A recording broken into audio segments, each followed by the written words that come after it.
we are so bad, I think, even in our field, to think about support as a positive thing for adults. Again, this is a different thing for children because we do accept they are dependent, but in terms of giving support, and that just is broader than the eating disorder field, that, we always would worry as professionals.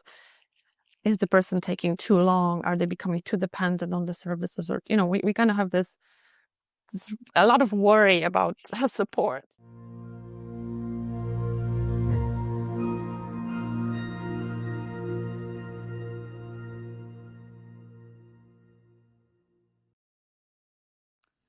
Hi, everyone, and welcome back to the Into Place Therapy podcast. I'm your host, Isabel Ball. Today, I'm joined by Zuzanna Gajowiec, a certified eating disorder specialist and consultant based in Ireland. Zuzanna is also the co-founder of Supported Families, which is an organization that provides education, skills, and community for partners, parents, and loved ones who want to better understand eating disorders and feel more confident in their role supporting someone through recovery. Today, we're going to talk about something really important and unfortunately often overlooked, which is how to include families of adults in eating disorder treatment, be they chosen families or blood families, and why their involvement matters. So, Zuzanna, I'm super grateful and glad that you're here today. Thank you so much. And thank you for pronouncing my name and surname correctly. I know there's always a trouble with that. Of course, that's bare minimum. So thank you. Thank you so much for inviting me. It's also very dear to my heart, and I think it's an important subject. Absolutely.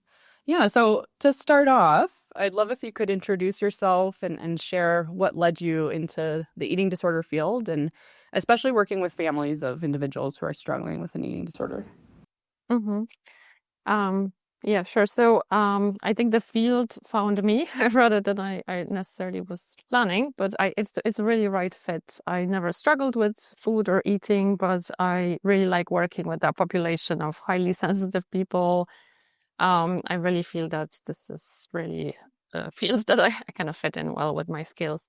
So I'm originally from Poland, and I lived 20 years in Ireland now, and the field found me when I got a job in the first residential treatment center in Ireland. So this is a small 7-bed unit, also having day program and outpatient services. So as a main clinical psychologist there, I had exposure to all levels of care. So that was really rich experience for me, and also a little bit of a kind of pioneer as well, because I started working there, I know it's 12 years ago. So yeah, I feel like quite long in the field.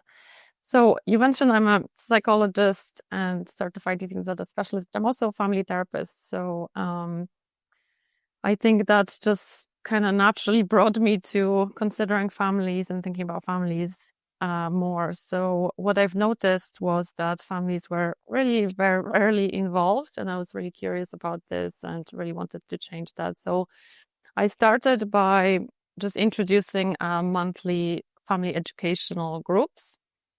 But I guess maybe towards the end, because of my beliefs about families, we actually had quite a kind of standard practice that nearly every clinician would try to involve the families as much as possible. So the dietitians would work kind of routinely with people with their whole family, and also even individual therapists would involve. It was, of course, if it was appropriate and if it was helpful.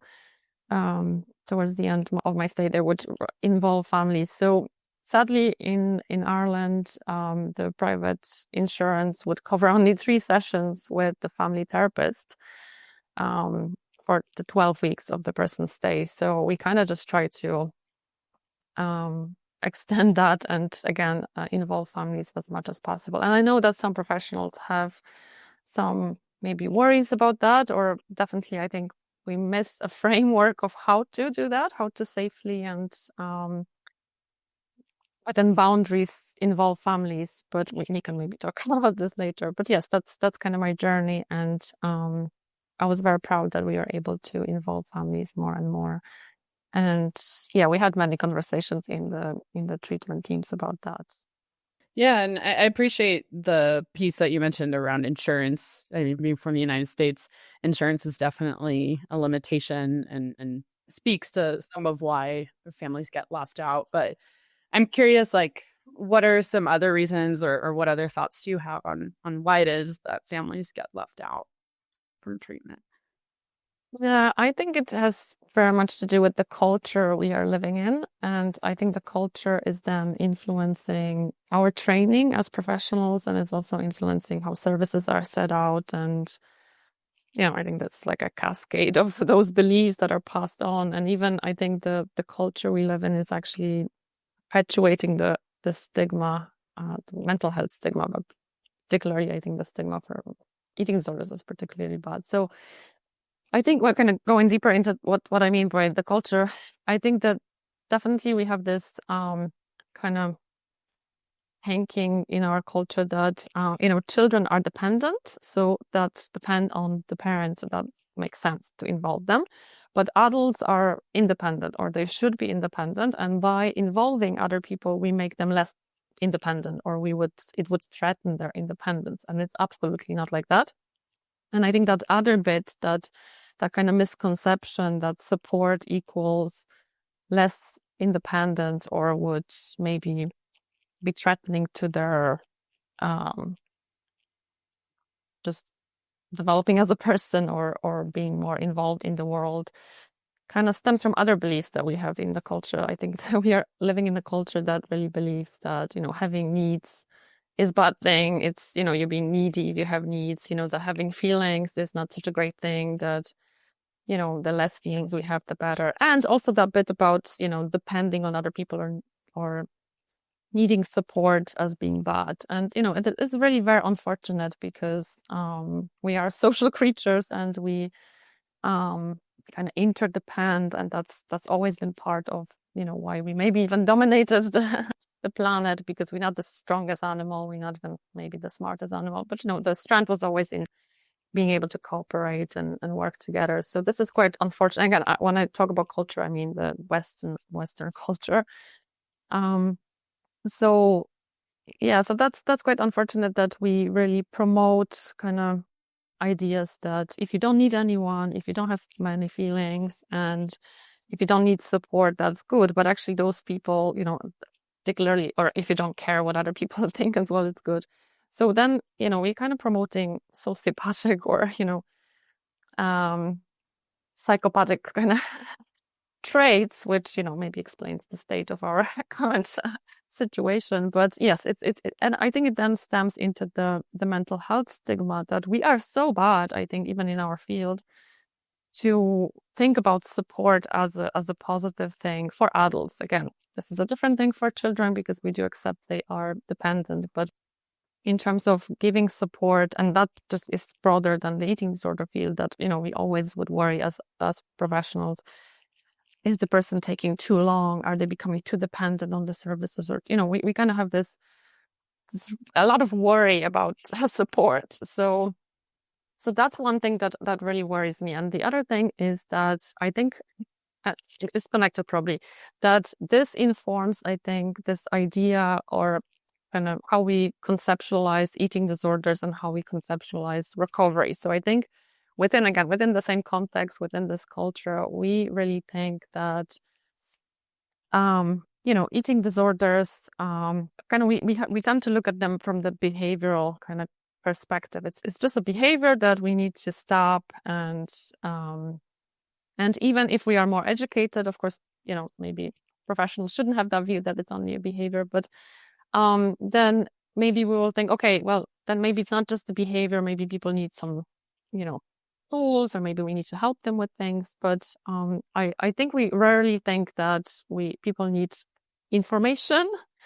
They need tools and some support. Yeah, they need tools, but they also need support. So I just want to kind of go deeper into that. So what I mean by that is that I think most kind of treatment centers, at least, in Ireland, there definitely would be that kind of problem that, the first response to someone with an eating disorder would be to to give them information. But it's actually quite interesting, I think, that we always assume that people just don't know that this is not the best behavior, and we really believe that when we tell them that it's not so good, or it affects their health, or something like that, that this will be everything. So that can really, and again, I'm not against information. I really believe in psychoeducation and giving information, but a lot of this information giving is quite shaming and kind of really suggesting that the person just doesn't even know about it. They never thought of this, that this is a bad behavior, or this behavior costs your health. The second approach would be maybe to, okay, well, yes, you maybe understand it, so let's equip you with some strategies and tools. So mainly in our field, this is cognitive behavioral tools. So either the traditional CBT or the kind of newer waves of cognitive behavior. So again, very useful. I have nothing against that, but it's kind of like all those things, the information and the tools, this is like we can only use them when we feel quite regulated. And when we are dysregulated, when our nervous system becomes dysregulated, we don't have access to those tools, and we don't have access to that information. It's really like there's two of us. There's two different kind of creatures. Yeah, the one that is rational and able to use all those things we've learned, and another one. And this is biology. This is really what happens, that we switch to those more primitive, not in a bad way, but more basic kind of parts of the brain, that their main goal is to keep us alive, or they focus on survival. They're not focusing on all our wonderful values and goals in life. They just focus on survival. So I think, so the problem is that we, in our culture, we often offer information and tools, but we are very bad about in terms of kind of thinking about the support that the person has. So and only those three things kind of would work. So I kind of always ask clients to tell me, because I think we can all probably agree that even when people are very motivated and have all the information, they often would find themselves in that kind of situation, that there's a part of them that wants to recover, and there's another part that maybe either doesn't believe it's possible, or is too scared to even try the recovery, or it's too hard, it's too painful to try all those things that recovery demands. So I often ask people to kind of rate on a percentage-wise how strong the part that wants to recover is, and how strong the part that doesn't want to recover is. So quite often, when people are even very motivated, they have all this information, they have the tools, they would say something like 70-30, that they're like the part that wants to recover is 70, and the part that doesn't want to recover or is too scared to recover is 30. And then I always ask them, so that's on the good day, but what happens on the bad day? And they always say it's the opposite. So I think this is really important to remember, that without that's like, I'm getting to the family, of course, that we do need families, because they are there with the person. And even if we give them all the information, even if we give them all the tools, there will be so many hours in a week or in a month that they just won't be able to use them, or that their brain will switch, their nervous system will be in this dysregulated state, and they will have no kind of access to this information. So, and we spend so little time with them. We might have one session per week, or even if it's a bit more intensive care, there's a few hours per week. But the rest, they'll be on their own, and there'll be so many moments when they be triggered or they be dysregulated. So this is where family comes in. And I think that I really believe, and this is kind of what we really promote in the supported families, that this is such a untapped resource in our field, that we sadly have a long history of viewing families as problems and being suspicious of families, which still sometimes remain, some aspects of that remain. But also a very long history of just kind of keeping them away, especially with adults, just keeping them away. Like, again, this view that this in some way will be a problem in the independent kind of piece. I don't know how it is in other countries, but in Ireland, it is very common actually that people, which is so unfortunate, step down from a higher level of care and before the family had no no connection with the place, and then at discharge the family will be told things like, well, they are an adult, leave them be, they have to figure it out for themselves, or and that's a huge problem because of the biology and because of all the nervous system stuff that I said. So yeah, so this is kind of, I think, what the problem stems from. And that's why I really believe that we have to just become a bit more aware of, in general, the situation in recovery, maybe change our thinking about recovery, but also really look at the families more as resource or something that we are not using enough. And there is limited research, but the research that we have is proving that the outcomes are better for everyone, also the clinicians, because we do also like to have successes in our work, that the relapse rates are much less, which is so important because we know that the most vulnerable time is actually when people transition from higher levels of care into lower levels of care again. Maybe because they go from, a lot of support to no support. So it's really important for us to consider. So thank you for bringing that subject. Yeah, you made so many really great points that I really appreciate. And, I love the nervous system perspective too, because, I think we think of adults as like logical. And if they demonstrate any sort of dysregulation, they're being childish, they're being immature, we won't tolerate that. And so looking at that through the lens, which is much more realistic of, we all have various types of nervous system pieces that we move into. And that isn't like, it's irrespective of age. And so normalizing that and that connection is an important part of regulating our nervous system. I appreciate all those points. It makes a lot of sense. And it actually sets up the next question I have for you perfectly, because on the other side of that gap, we, of course, just like you said, we know that families can play such a meaningful role in recovery. And so in your experience, what can families offer in the recovery process for adults, and how does that support sit alongside individual care? Yeah. So my partner in Supported Families, Deirdre, she's a family coach. She always says that families have a lot of superpowers. And that is true, again, from the biological perspective, that they know the person very well. So we are just learning about them. We have to spend sometimes quite a long time to get to know them, to earn their trust as well, to develop a relationship. The families already have that. They usually care very deeply and love the person. So the motivation to help them is also already there. But I think the most fascinating again, I love the whole nervous system and brain things. So what's fascinating for me is that, the longer you know someone, and again, it's maybe worth to mention that when we talk about families, we don't just mean blood relatives, it could be also other people that are important in your life, or anyone that you have that relationship, that you've developed a close relationship and is able and willing to support you. So that being a blood family, or even just someone that is really significant, that you really already built that relationship, that we have pathways. We already have pathways in the brain that the brain will be more able to respond to them. Again, that could be a blessing and that could be the curse. That's why we can't actually afford not to include families, because the other side also is very significant. Yeah. So when sometimes we work for months with someone and I don't know, a family member can trigger them and all that work goes kind of out of the window, because again, they have so much power. Like it's the power of their interaction is so much bigger than ours. So I think this is something that we also don't think about as professionals.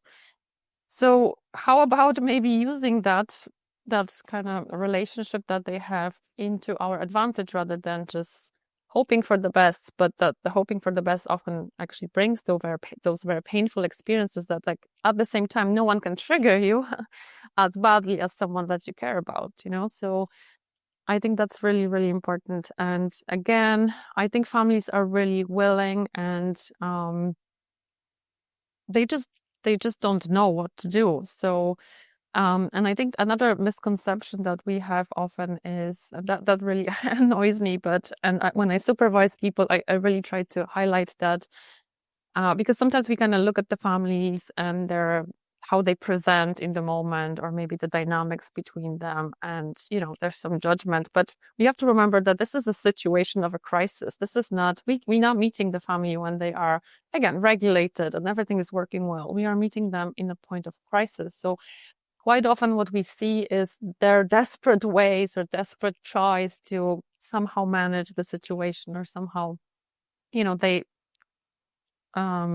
adapt, or they try to adapt to the situation. And some of this adaptation is helpful, some of this adaptation isn't helpful, and it is also our role to help them with that, or identify maybe the ways that are not so helpful, rather than just leave it and then maybe blame, or pathologize some of those mechanisms that happen in the family. So yeah, so there's loads of, we can go on and on, but I think the role is extremely important. And again, it really does not matter what age the person is. Quite often, and especially I think this is very unfortunate with young adults, because the situation of a young adult is not different at all to a 16-year-old. Yeah, quite often, because of the eating disorder, their not development maybe, but the milestones and the maturation was slower, or they missed some kind of important things in life, like maybe didn't go to college, or maybe didn't finish school because of the illness. So their situation often is very similar to an adolescent, and yet again we kind of completely neglect the reality of in which they live, and we just no, they adults, so they have to deal with this on their own. We can't involve the family. So yeah, there's definitely a lot of things we need to look into, but families can be such an allies. And again, because we do have a training for families, we have a 6-week program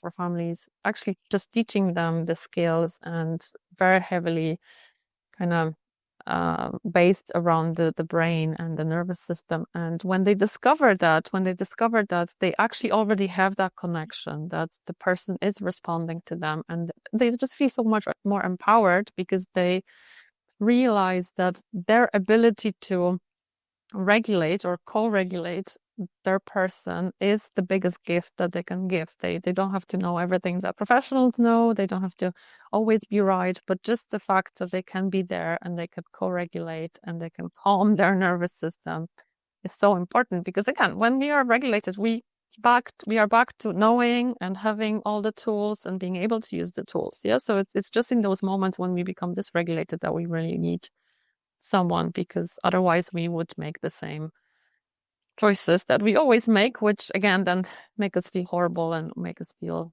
a failure, or fill us with shame. I really appreciate what you touched on with the judgment piece that families experience, and the clinician builds such a hopefully close rapport with the client, and there's a lot of compassion there. But ironically, right, if they don't make the effort to build those relationships with the families, it is harder to have compassion or see them as complicated in their own right, because they're in a complicated situation. And it's not just the client that's feeling dysregulated, it's the whole system, and I appreciate that broader picture, and that even as therapists, we're a vehicle too for co-regulation, and can be that for the client and the family too, hopefully. Absolutely, we do, but we do it in a limited time, whereas that's a resource that can be there when we're not there. So teaching them the same kind of skill or similar skills, and just giving them that confidence that they can do it, because quite often the dysregulated person that's the most confusing part. That again, families don't feel equipped because they know how to deal with a rational person. They know how to, or they try those kind of strategies that you would use with a rational person, and that often backfires. And then from that desperation, I think often then they resort to not so helpful strategies, like trying to threaten or plead, or I don't know, But it's not because that's what they choose. I think quite often we talk about the difference between our intention versus what the behavior really, the kind of result that the behavior brings. So families always have good intentions. It's just that because of the lack of skills and lack of knowledge, sometimes actually they resort to behaviors that actually produce quite the opposite result to what they were hoping. So again, this is our role and our responsibility, because how would they know? It's kind of like we magically hope that they will develop those skills without helping them. Absolutely. Yeah. And this is about sustainability of recovery. And so I also love that, you were saying like they don't need to be the clinician. And in fact, we don't want them to, because it's not useful in the longer term. So I appreciate all that. And I'd love to get, to the practical side of what you're talking about too, because your work is so skills based and hands on. Can you talk about some of the communication strategies or other tools that you use that can help families show up as allies in recovery? So we already have like great tools out there. So the new Maudsley approach is great. It's very kind of skill based and is very helpful. I guess in our training we can expand that a little bit on to talk a little bit more about the nervous system, and we do focus a bit more on the co-regulation. So I guess what we are trying to teach people is to be a little bit more aware and then tuned in to their own nervous system, because the sad biological reality is that, if you are dysregulated and you try to regulate someone else, it's like adding fuel to the fire. Yeah, it's just gonna backfire. So the first thing we do is to try to really help family members to kind of be aware of their own nervous system and what's going on for them, and to be more able to decide if it's a good time to even approach the person, or maybe I'm not the right person to approach them at this very moment because I would just actually add fuel to the fire. So obviously people who support someone with eating disorder will become anxious as well, or would become really worried, or will have this urgency that, oh, something must change, or we need to get this food into them now because hospital is around the corner. So there's a lot of emotions. So quite often they might not be in the most regulated, which is fine. That's why people shouldn't just rely on one person. It's great when there's a good few people that you can rely on. And this is another bit that I think sometimes just it falls onto moms too much, that moms are the kind of sole supporter. That's also not fair, and that can be a heavy burden. So we always try to include as many people from the family as possible. So sometimes we have even like sisters or, other family members. So the more the merrier anyway, because the more people are involved, the more stable the system would be. And then when they are able to recognize things in their own nervous system, it's easier to recognize things in their loved one's nervous system. But I think when the skills are where we go a little bit kind of maybe deeper, is that, you will need different skills to approach different parts of the nervous system. So as I said earlier, when we are rational, maybe giving us information can be helpful. But when we are not so rational, when people give you information, that can actually feel more like pressure, or can make you feel even more dysregulated and so on. So we try to teach people to have the skill that actually would match the current state of the nervous system. So it'd be different for like fight and flight. It'd be different when someone is, really kind of in a shutdown and really can't connect and so on. So that's what it's not so much maybe. Well, if it comes to maybe communication, because you asked about communication, I guess my role often is to just maybe help the person to feel like a partner to the family members. So sometimes when we have a family session, family members will ask me things. They'll be like, should we give them this? Or I'm like, well, the person is here, ask them. Yeah. So sometimes, again, because of the illness, the person is not viewed as a valuable source of information, or kind of the communication is kind of happening around them. So sometimes that is the most healing thing, that we reestablish some actual communication with the family rather than guessing, or, I think the most common um, expression we hear from families is walking on eggshells and being scared to say or ask certain things. So that is another valuable thing, that it's not even that we necessarily have to teach them any amazing communication skills. Actually, just reestablishing that communication in the family can be very helpful. Yeah, absolutely. And I like that idea of returning to maybe a time where things were flowing better, or we were able to trust each other better, because that's also relying on the inherent wisdom of the family, client, the chosen family, or blood family.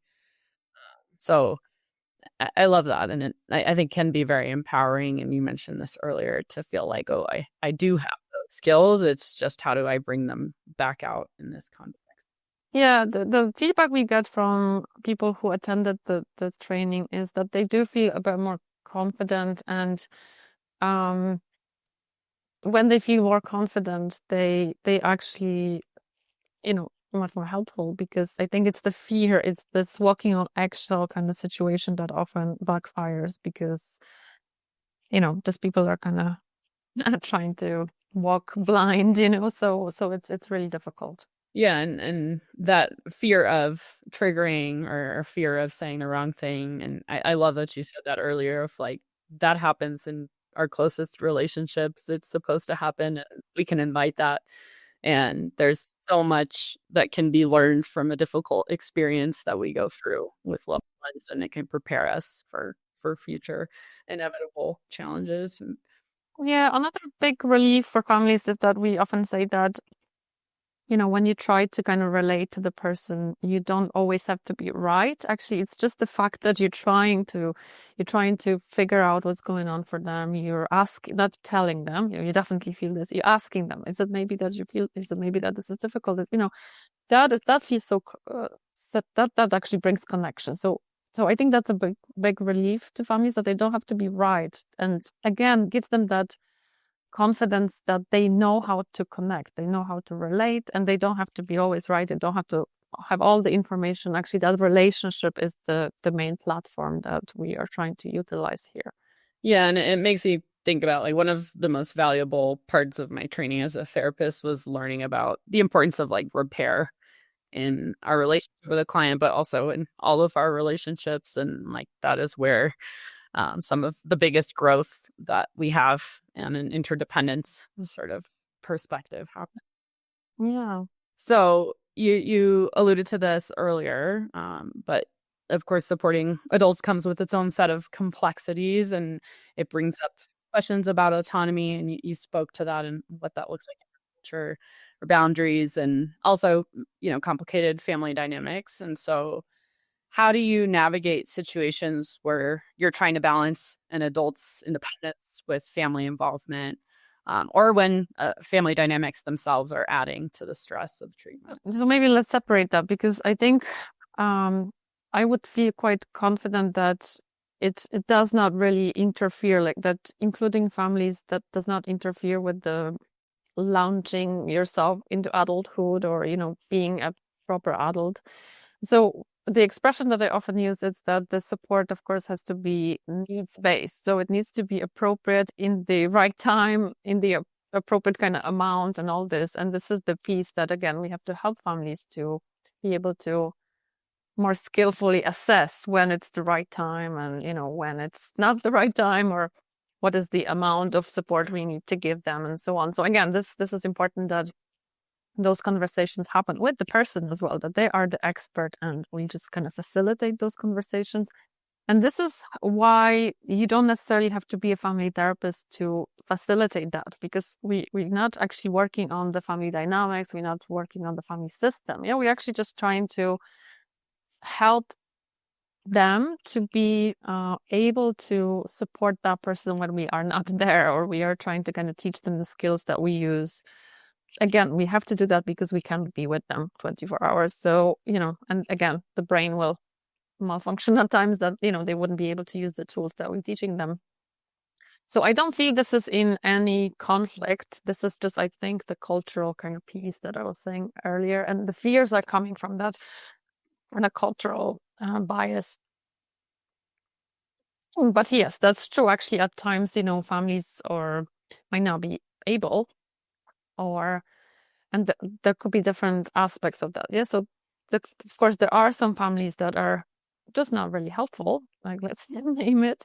Um, and recognizing again, like, how would we recognize it if we're not involving the family? Yeah. So even just by involving, we can also identify those families that would not be our allies, and maybe we can then teach our clients to not go to them with their problems or to find that support somewhere else. And that is the reality. It's not a big percentage, but there is a small percentage of people that just wouldn't be able for it.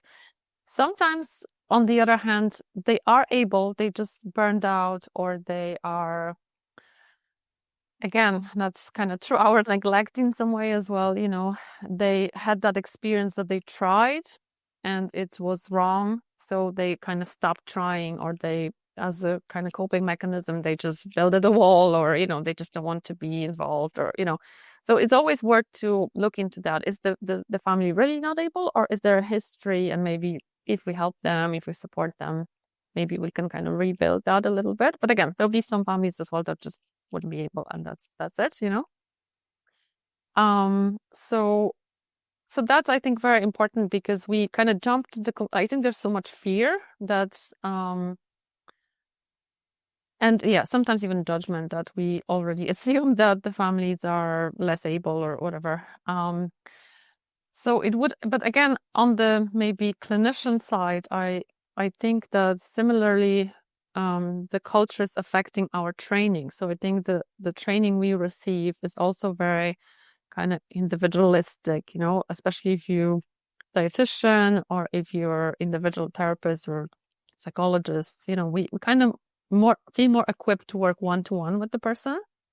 And then we have no guidance, no framework of how to include families. So of course we panic. We kind of like, oh, but what if it goes wrong? What if the family is difficult? I don't feel skilled. Like, that's what we hear from clinicians, that they would like to involve families. They just don't know how to, and they're very scared. So again, we did actually develop a training for clinicians. We delivered it twice, I think, this year. We kind of tried to create that framework, because in my opinion, this is actually not very difficult. We just need some kind of guidelines. And I think particularly, for people to kind of imagine how that work would look like without going too deep, without actually like trying to fix the family or trying to go into the dynamics. Yeah, how to keep it kind of in the just useful for the recovery without going kind of too deeply, because yes, that deeper kind of stuff is definitely for qualified family therapists, or people who are more equipped to work with whole system. But there are so many bits that we can do, again, especially around the information sharing, around that kind of support, that practical emotional support that families can continue when we're not there, and so on. So yeah, I think many of us actually just would need that little bit of framework to just figure this out, because we always worried about boundaries. We always worry about confidentiality. And again, all those things, it's easily resolved if we just very clear and we have some kind of idea how to navigate that. Yeah, and it's interesting that you mentioned maybe the fear families have around, being upfront or direct because of experiences where that hasn't necessarily played out.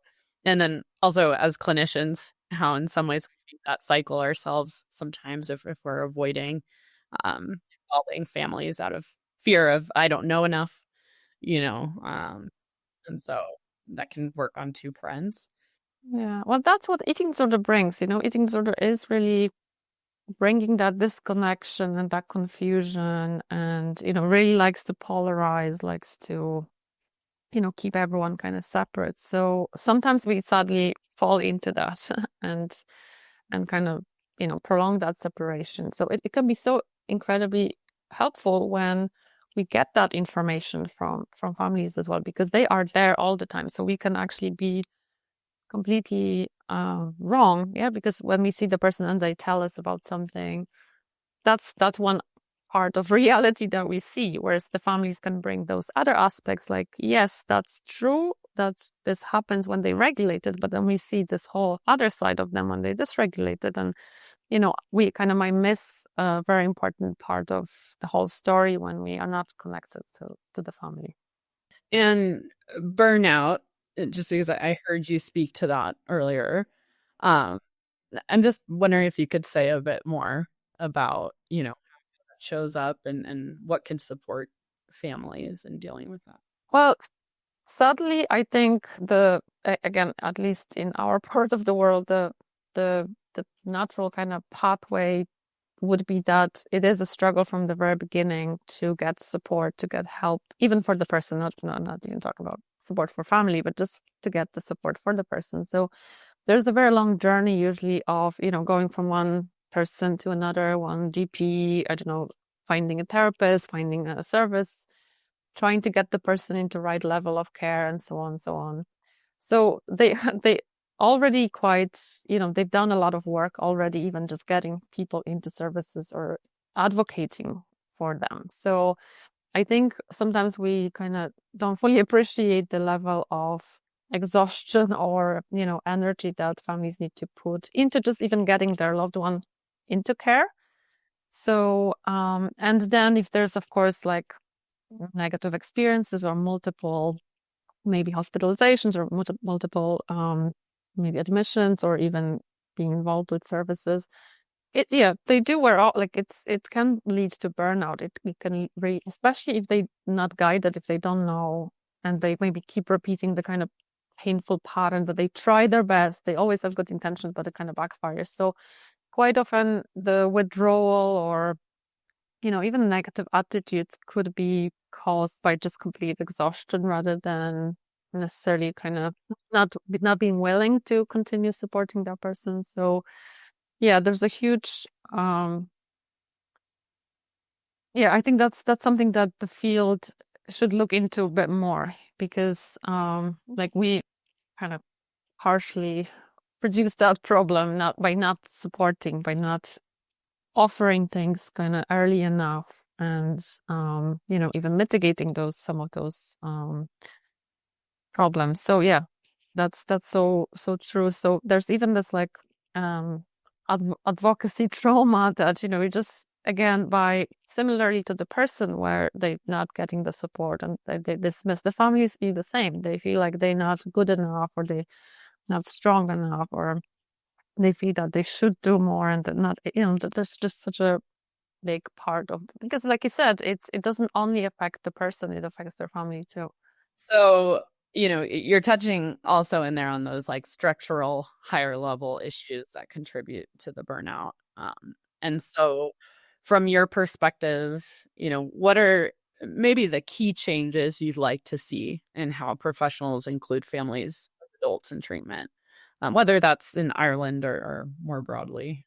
Yeah, I would really like us as a field to kind of similarly to addictions, just kind of really realize that eating disorder affects the whole family, the whole system, not just that one person, and then build supports around that. So I think we're not even there. It's again very kind of individualized, and families of adults often are seen more as a problem, or we don't know what to do with them. They there and they keep calling or they keep emailing me. What do I do? There's a little bit of kind of panic around that. So again, having also maybe frameworks of how appropriately involve families, being safe within our own profession, that being a dietitian or that being a therapist, that we kind of know how to involve them. But yeah, it also would be great if insurance companies, really appreciated that as well, and there would be even coverage for that. Yeah, because at the moment this is really difficult. Again, we know how eating disorders financially affect families, but families quite often really don't have the means, both money-wise, but also energy-wise. They're just full-time carers, or the caring for someone with an eating disorder can be so intense that thinking about support for themselves is a very last thing that they would think about. But if that was part of the treatment, if there was a separate pathway for the family straight away, that we would kind of avoid that situation, or they would even consider that their own support is so important from the very beginning. And finally, wrapping up here, for families who are listening and are looking for ways to support, what message would you leave with them with? Yeah, I hope that already it's a bit clear that, I do really appreciate the amazing work that families do, and maybe just even want to apologize on the field behalf, that we did neglect families for a very long time, and I hope that this will change. But maybe the one message that I have for families is that, again, because of that nervous system kind of situation, for them to really invest in their own support. Or I know it's hard, and Deirdre often talks about this, like when her daughter was sick, like the absolutely last thing she would think of would be, her own support. But actually kind of, if we think about the nervous system, it kind of flips the whole dynamic on its head, that actually when the more regulated they are, or the clearer they are, the more information and tools they have, then it gets better for everyone. So I think we should really promote that. But if anyone who's a family member listens to us today, then that would be something that I would like them to appreciate, how huge role they have. And that this is really not being selfish, or, if there are any priorities, I think them being able to support in all those hours that professionals are not able to support is actually a very important contribution to recovery. Well, Zuzanna, thank you so much. I really appreciate everything that you've shared, and it's so important to put that out there and support families also, and this informational piece and validation piece. And, I also, I'm in the US, but I share the supported families information with clients there, because, it is really hard to find. You all are just doing fantastic work. So thank you to you, and also Deirdre, for this initiative and everything you're putting into it. Well, thank you for having me. Thank you so much. Of course. And for everyone listening, we'll see each other next time on the Into Place Therapy podcast.